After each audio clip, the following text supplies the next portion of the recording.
Hello, everyone. It's Travis, and it's Friday.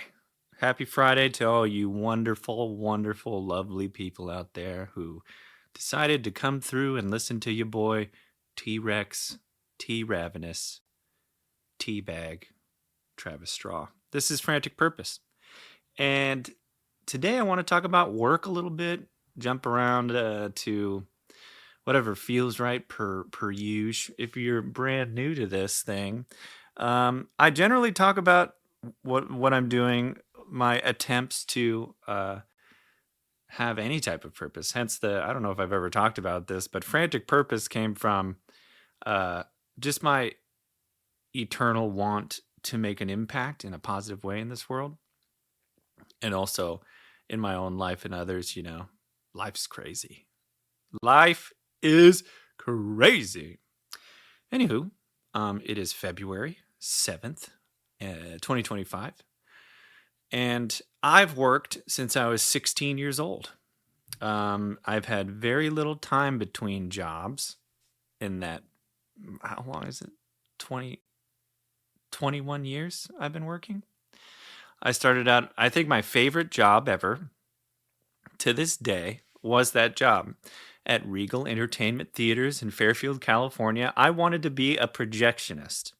I was like, I'm gonna get an usher job, right? I went to the interview. I was in my suit and I was prepared, to interview, to sweep popcorn, and eventually, sell tickets, sell concessions, and then become a manager, and then also a projectionist. Ultimately, it was very cool. I got the chance to be a projectionist right at the switch over to digital. So I got to handle the Dark Knight, which was several reels. I got to split, not split, but splice those together. And I got to handle film. I got to run 16 projectors at a time and also see one of the first IMAX projectors installed, and so on and so forth. I think I saw like 3 or 4 installed before I left, and before I went to the military. In between then and the military, I worked at Hollister for a little bit. No big deal. And, slung pants and said, "Hey, what's up?" or whatever. We were required to say something. I think it's like, "Hey, what's up?" or something. We also had to spray the whole thing. I don't know. Work's a big part of our lives in America, specifically. Of course, I can't speak to other places in the world. I have no insight, but I do have insight on America specifically, and we're kind of like that grind culture. We're definitely grind culture. I think the millennials, which I am, are the last true generation of people who will be like, I can't call in sick because our parents were that way. I can't call in sick. I have to put in the time, working overtime's guaranteed. Like we were the last generation before like mental wellness was a thing where people started, and it was so funny because people, as it started to be more and more, everyone was like attacking people, being like, "Hey, I think this should be way more like work-life balance," and all these terms that we didn't even have until relatively recently, which I'm happy for. I'm happy that we're paying more attention to mental stuff, brain stuff, listening to people. If a CEO loses their mind, most likely they get in trouble a little bit maybe now. And when before they're the kings of the castle. So it's crazy how much like think about one time I worked with this guy Justin, and I remember we talked all the time. I'm a big talker if you can't tell. Um, I told him, I would spend more time with him than my own family, like mom, dad, whatever. And we all live within like 5, 10 minutes, and 5 minutes, 7 minutes away from each other. But I would spend more time with a relative stranger than my family, and that's always been a weird, like an odd thing to think. And I don't know. I just wanted to share that with you guys. There's no way around it, really. As we enter into the AI age, people are talking about like universal uh, wage or whatever, and things like that. But I truly think that if like universal living wage was a thing, which is like my position on anything, any policy is like, hey, let's try it out. Let's see what happens. I'm a realist. I'm not an idealist at all. I'm not unicorns and rainbows. What if we could? What if only we could? Like that's not my language. I think it's a waste of time because the only thing is what can be done. And also, like, measuring what may happen based on facts isn't like an attack on anyone. It's just how it is. You take in data and come up with a viable and hopefully successful solution. Like I look at government and I like my whole life, 37 years of life, right? Which is a significant amount of time. There's been the same problems in America, right? Like, and everyone's been like equally as mad about these the whole time. And that kind of tells me the thing, like let's say gun laws, shootings, global warming, where I'm at, homelessness. Those are big 3-1 environment, just like these things. Like there's a hole in the ozone or what. I don't know. I don't, like, honestly, we've been saying the same crap all the time. And for 37 years, we haven't solved any of it. So like, I'm confident saying, I think the government needs an overhaul. And what's interesting is that's kind of what's happening right now in the new administration. It's interesting to see the new Doge component, like this kind of privatized auditing of the entire government and government spending. I'm a fan, but mostly because I'm an audit nerd. Like, I know that nobody wants to do audits. And when you don't do audits for years and years, decades and decades, you afford people an opportunity to kind of do some shady stuff. It always happens.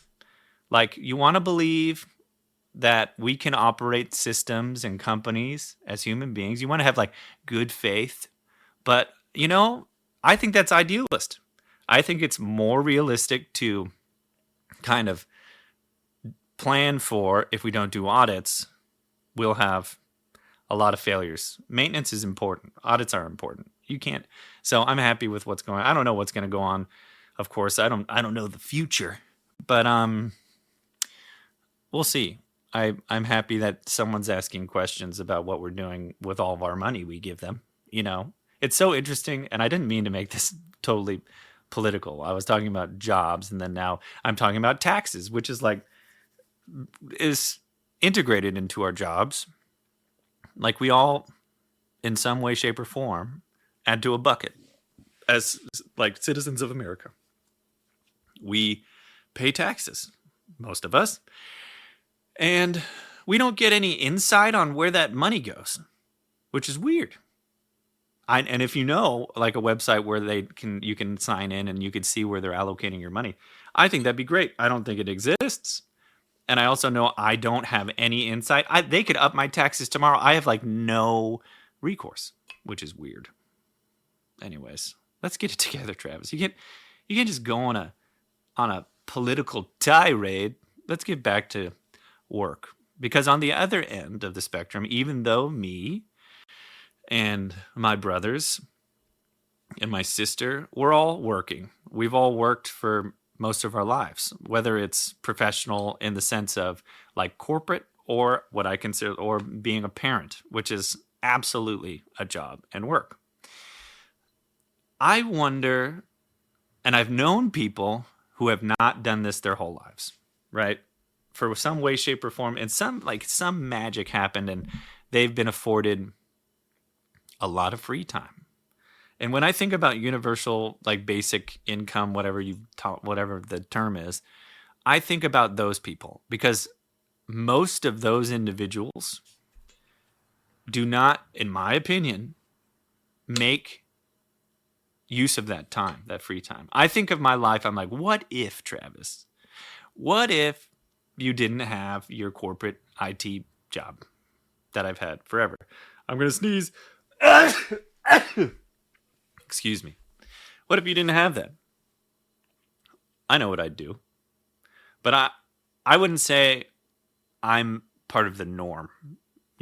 I really don't. I am weirdly motivated, and I attribute that to my parents and how we grew up. We I witnessed some things that kind of in the background of my own psyche motivated me to want to drive and be successful. I've never wanted to just cruise and not do anything. And it's like so counter me.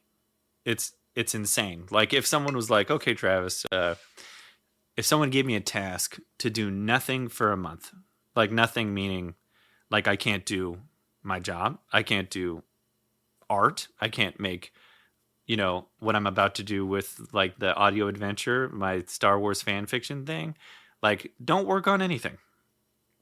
Like don't have goals, just kind of don't do anything."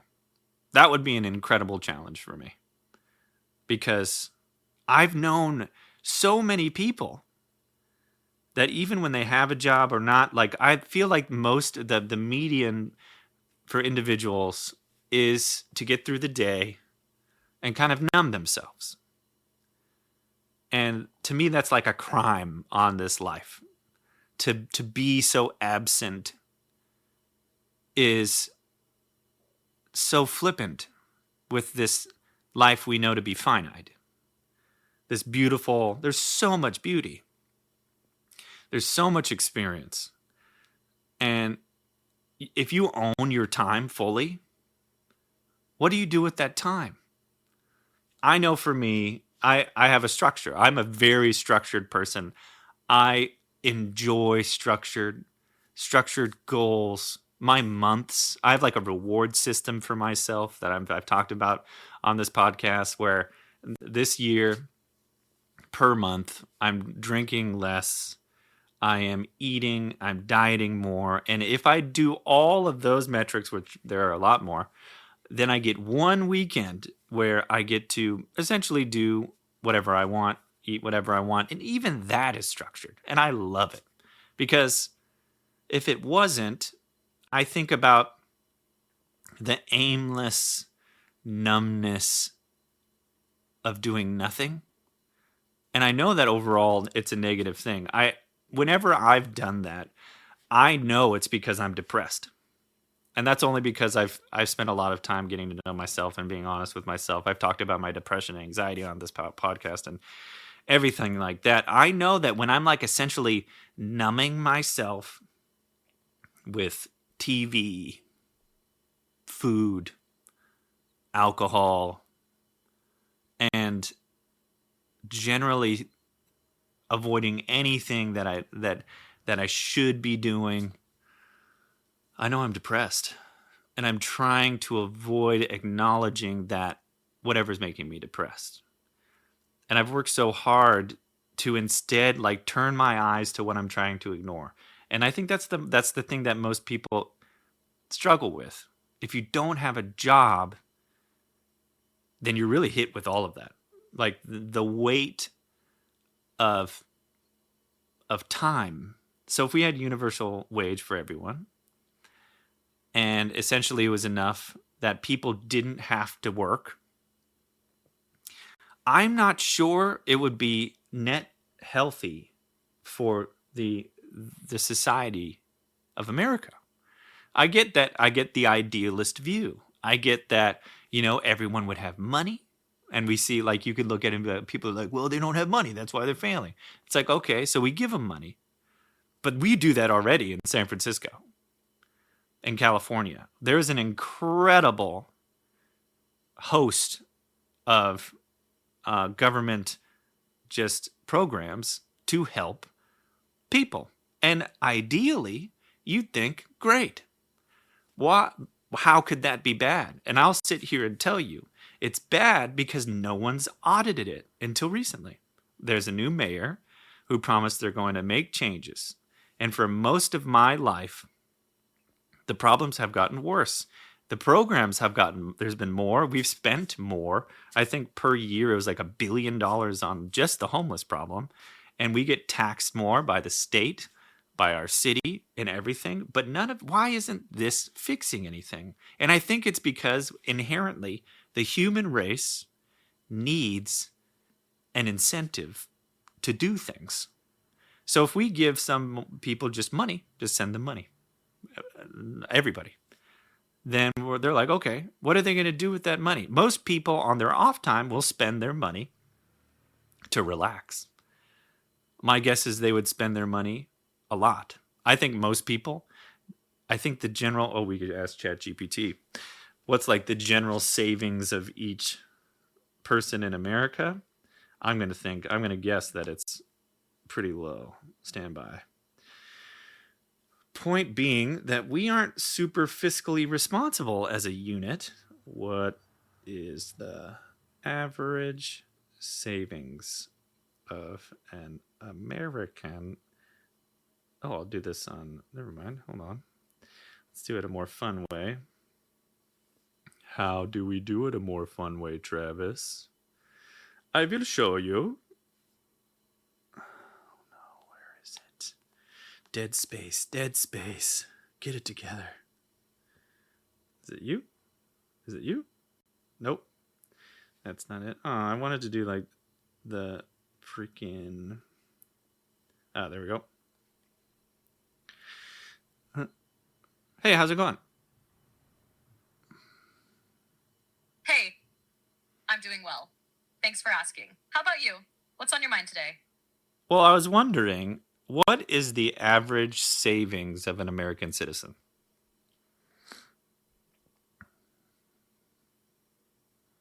The average savings of an American citizen varies widely based on factors like age, income, and location. However, as of recent data, median savings, more reflective of the typical American, around $5,300 in savings accounts. Average savings, which is skewed higher by wealthy individuals, roughly $41,000 in savings accounts. Retirement savings. The median 401k balance for Americans is. That's enough. So that first number, 5,000 something, that's crazy. And then 40 something thousand in 401k.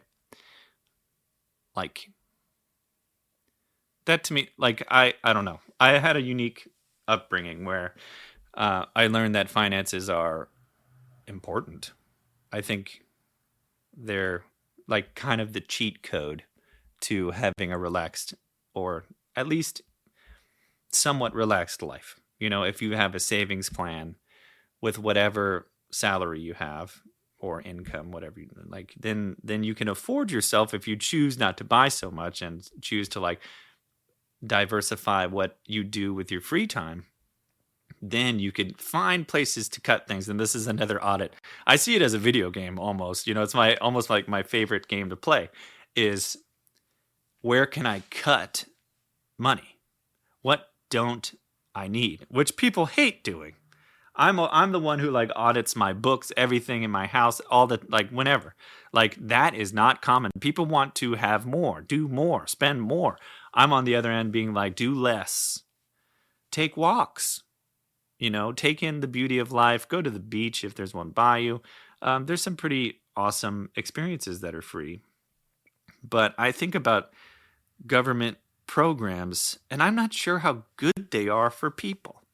You know, people I think have this like desire to do something, and how you handle that within your life. Some people get scared of that, and then they feel like it's a failure thing, and they feel like every time they try to do something, they fail to do it, and now they're just numb. Now they're numb, and they don't do anything. They don't try anything, and that's just so sad. One of the best things about this life is seeing what you can do and realizing that there really aren't rules. There's only rules if you give them credence. Of course, I'm not talking about laws. Like laws are, you know, important and inherent to whatever society you're a part of. You have to do that unless you want to go to jail, which is, you know, if that's your goal, go for it. Go to jail. I'm sure I've been interested about jail. I wonder truly what the levels are, how dangerous they are, but that's not, you know, who wants to talk about that? But I just think, like, if you decide that I can't do that, then you won't. Which is, I had a podcast recently talking about the language of trying, having that, I'm going to try, and how that almost insinuates that you're okay with that you'll fail. It's like, no, I mean, you should do it and be okay with failure. And I don't know, it's the way you talk with yourself and the way you like go through your own goals and your own struggles is so important that I think anyone who's struggling, the key is to just not numb it, to not run away. Don't run from what you're afraid of. I just wrote a song called The Run. And there's a lyric in it where I say, failure is an old friend. Because I think if I personify failure, which I like to personify things, and in IT and stuff, it's good to kind of like get people in to understand certain concepts without getting into any nitty-gritty details with IT jargon. I don't like doing that. I want to like connect with someone, so I'll like paint a picture. And failure being a person who is an old friend is something that's interesting. Most of the time you think of failure and you think of like scary, you think of like, oh man, it's a representation of how I suck and I'm a loser, but that's not it. Like failure is the person that's like, hey, you know, you're going to fail. It's inevitable. Failure's an old friend because no one has ever lived on this planet without failing. Every single person on this earth fails on a regular basis. And being afraid of failure, I've seen it destroy things.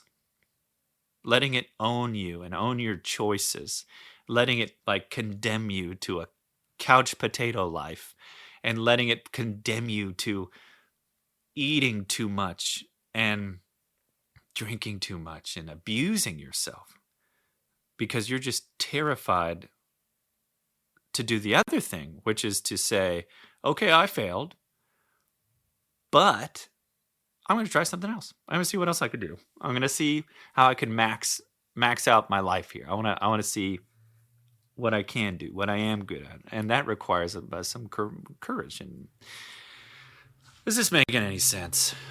I hope so, because in the end, it's not about politics. It's not about universal basic income or whatever.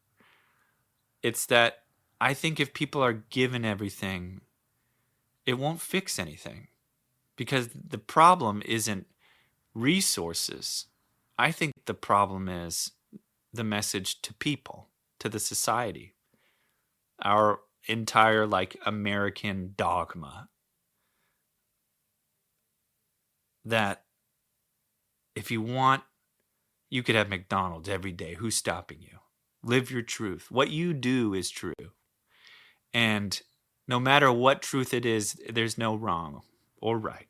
It's true. So do it. Like we've built this infrastructure where we're essentially gods, but the unfortunate truth is we are so far from that. So if you empower the community to think that nothing they do is wrong, that's in service of the fear.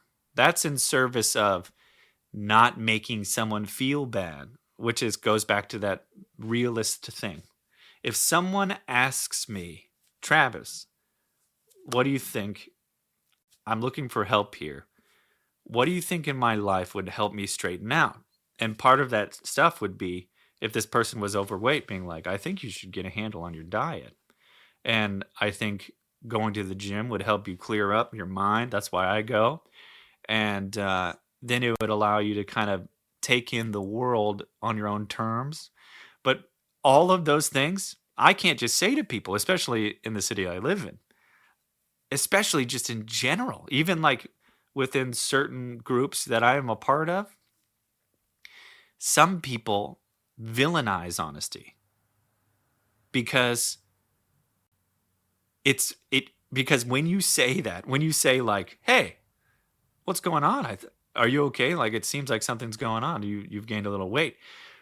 We've allowed and empowered people to take that personally and see the person being like, hey, you gained a little, like, are you okay? See that person as the butthole. See that person as the enemy. And that's bizarre. You know, wouldn't we rather have a bunch of people in this country empowered to do the opposite, to, out of kindness, bring up the hard truths. I know I want that in my own life. And in my family, I'm lucky enough to live my whole life in a family where we face things up front.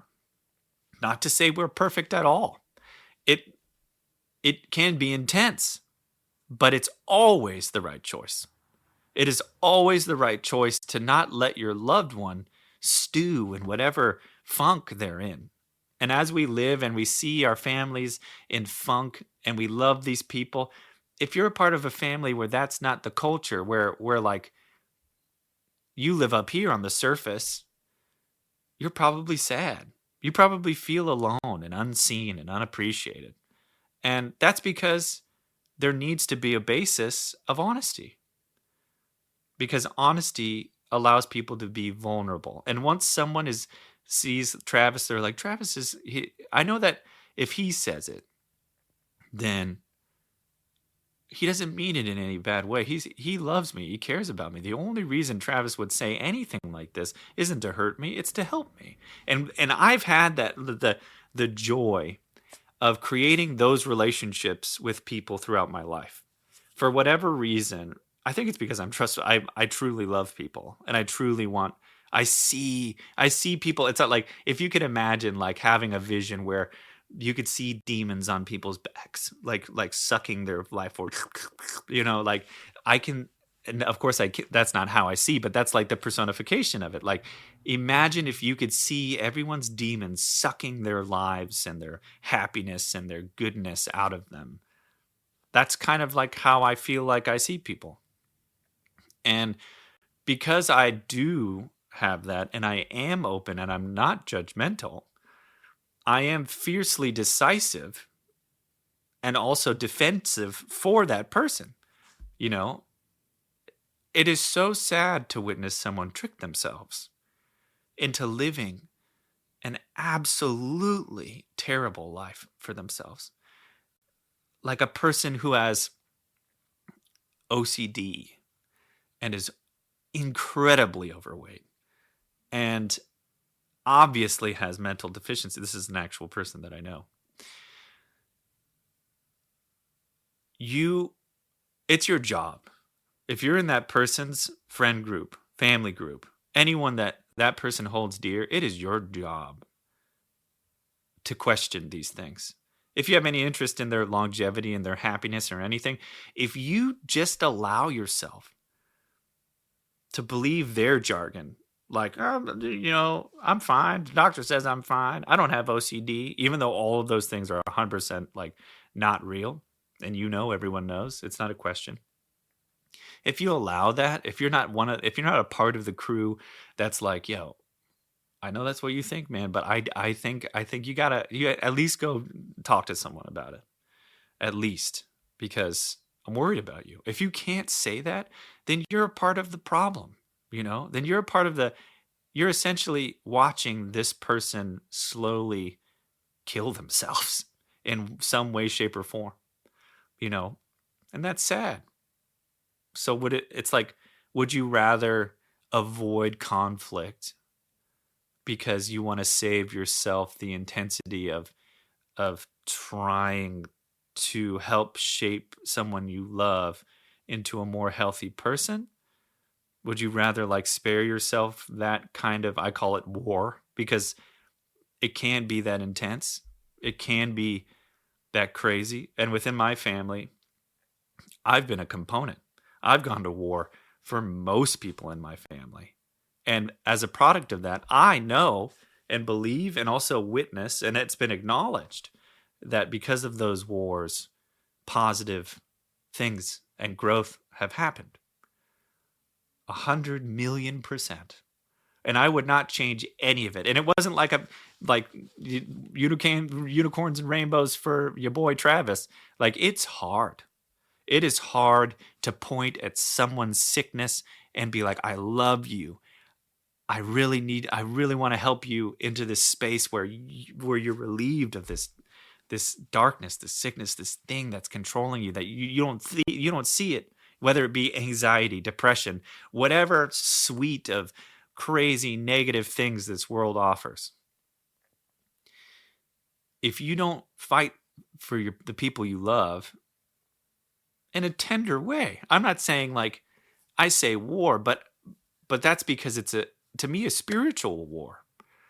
And I'm on the side of like peace and light and goodness. Like I want everyone to live on this planet, and whatever you believe, it doesn't matter. I want you to be clear and to be able to walk outside and feel the warmth of the sun and walk down the street, eat a sandwich and be like, "Wow, this is incredible." To be like relieved of all these weird anxieties and things that we're being encouraged to binge TV and binge food, and we're in the most luxurious age of humanity, and so many people are lost within it being like, why am I still like not happy? And it's like, because that's not the key. The key to happiness isn't being provided everything.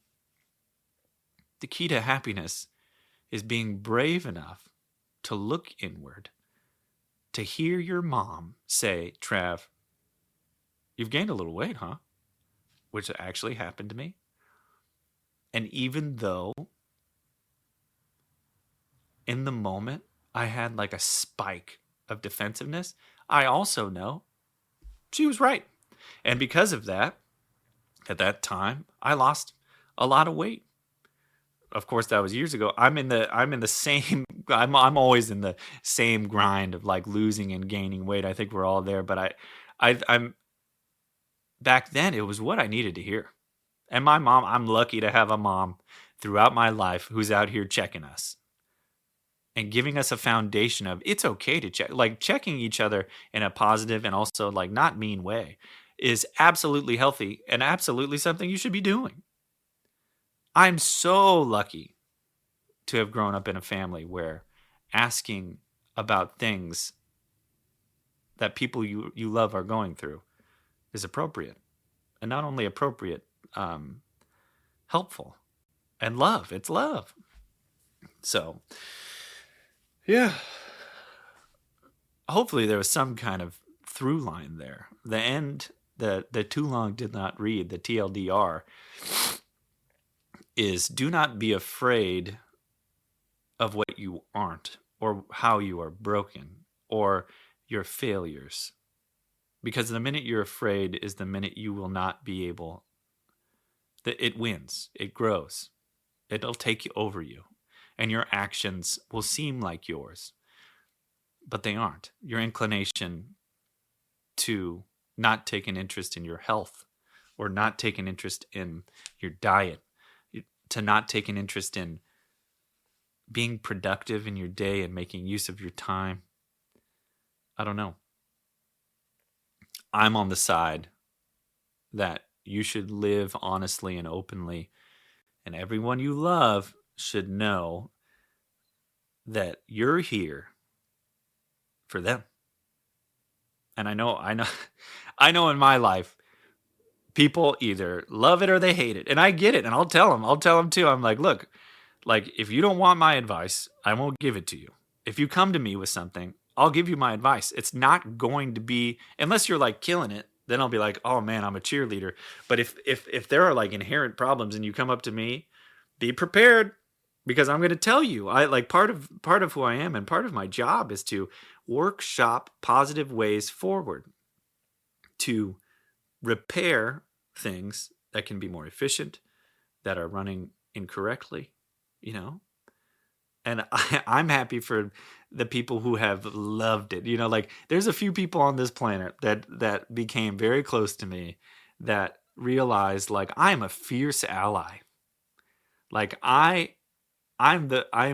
here for it. I'm here for all of it. I'm here for chatting with you about everything you want to talk about, all of your struggles. We could workshop anything, and as long as you're dedicated, like I'll even check in on you and see like how the goals are going, and like depending on how into it you are, you know, how much you could handle. And I've become more and more sensitive over time to how much people can handle and how much they can't, and keeping my mouth shut and waiting for uh essentially God to to give me a platform, which happens all the time.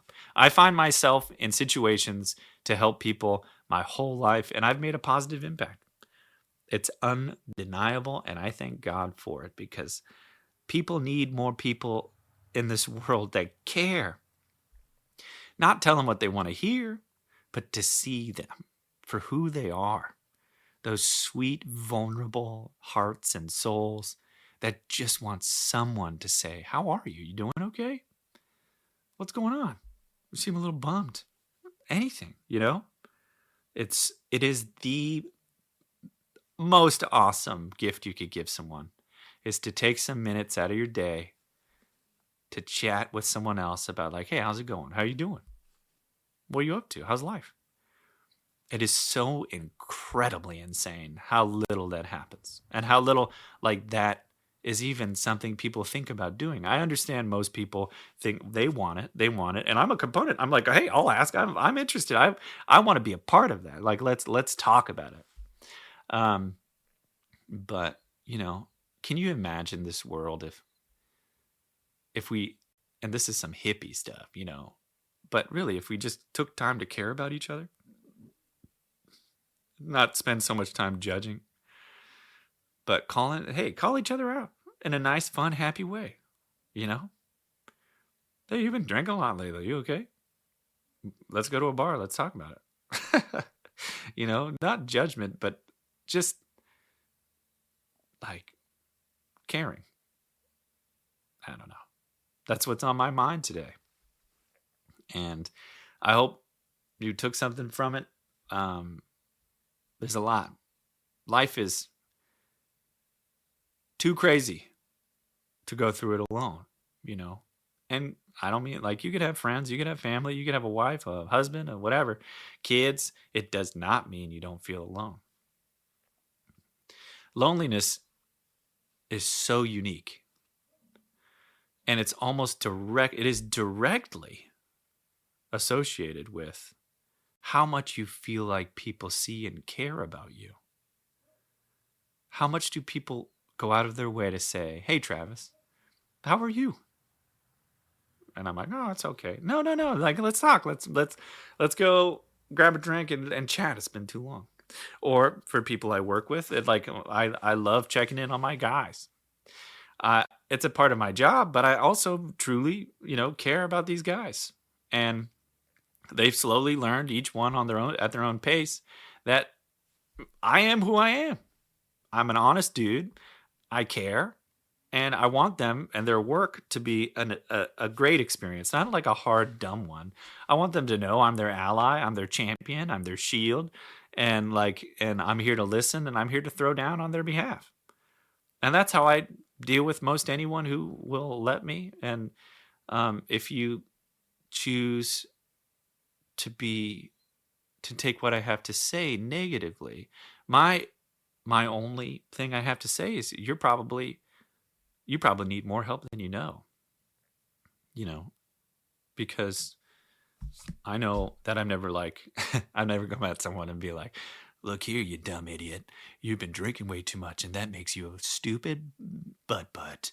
And, I don't come at anyone like that. I don't think judgment is any way to talk to anyone. I think that it is, I'll get in people's face if they come at people the wrong way, because it's so mean. It's so messed up. It's just like, whatever, get out of here. Anyways, I think that's it for today. If I don't know, it's a long one. Thanks for listening. And I don't know who even listens to I don't know anymore. My previous, I don't think my main listeners, I don't think Kathy listens anymore, which is fine. Kathy, you can do whatever you want. I will not take offense. It is your prerogative. But outside of that, I know Amanda listens, so thank you, Amanda, for listening. Anyone who takes the time. I mentioned on my last podcast that it's been downloaded over 50 times. So I'm assuming one person isn't just downloading it that many times. So fun. In the end, I do this podcast to chat with whoever listens, and also, it's kind of therapeutic for me. It makes me feel heard. um, even though I'm essentially talking to my computer. But that's it. I hope you have a great weekend. I'm getting a little sick because Amanda was sick the entire week. She had a fever, and now I think she passed me. She lateraled that to me. If you're watching the Super Bowl, go for it. The Chiefs are going to lose. And I'm not just saying that. I think they're going to lose because the probability of winning the Super Bowl 3 times in a row is so low that I'm a gambler. If you've been listening, you know this. I'm sad that I can't go to Vegas and put a bet in. I mean, I could. It's against the rules, so I'm not going to.